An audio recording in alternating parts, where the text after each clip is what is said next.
비주거용 부동산인 꼬마빌딩 상속 및 증여 준비 과정 일부를 보도록 하겠습니다. 먼저 클라이언트 소유 빌딩 공시지가 정보가 되겠습니다. 토지는 830제곱미터이고 건물이 있는 경우입니다.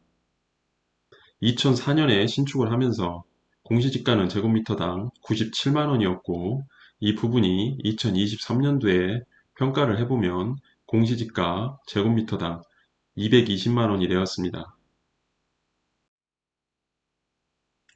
클라이언트 소유 빌딩 토지 공시지가와 건물 기준시가 정보를 보도록 하겠습니다. 2004년 기준 토지는 8억 원 정도로 보이고 건물은 6억 4천만 원 정도로 보이고 있습니다. 이 부분을 합하여 14억 4,500만 원 정도로 평가되고 있습니다. 이 부분이 2023년에 평가를 다시 해보면 토지 18억 2,600만 원, 건물 9억 9,900만 원, 합하여 28억 정도로 평가가 되어지고 있습니다. 이것은 공시지가와 건물 기준시가를 기준으로 산출이 된 것이고 예상 매매가액은 42억에서 51억 정도로 보여지고 있습니다.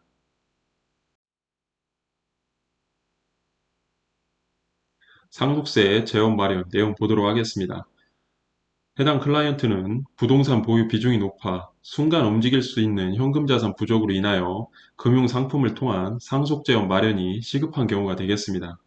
자녀는 아들과 딸이 있고 직접 취업 또는 프랜차이즈 창업 등을 통하여 실질 소득이 가능할 수 있도록 하고 소득에 대한 출처가 확실하다면 사전 증여 및 양도를 통하여 일부분 정리가 필요할 수도 있겠습니다. 이때 반드시 시뮬레이션을 통한 사전 평가를 하여 클라이언트에게 유리한 방향으로 진행될 수 있도록 합니다. 예를 들어 보도록 하겠습니다. 상속이 개시될 것으로 보는 시점은 앞으로 15년 후로 예상을 하고 있으며 해당 빌딩 예상 매매가액은 42억에서 51억 중 중간가격인 46억을 기준으로 물가 상승률 2%를 가정을 하여 가치를 평가해보면 10년 후 56억, 15년 후 62억 정도로 평가가 됩니다. 해당 금액은 상속세율 50% 구간이 될 것으로 보입니다.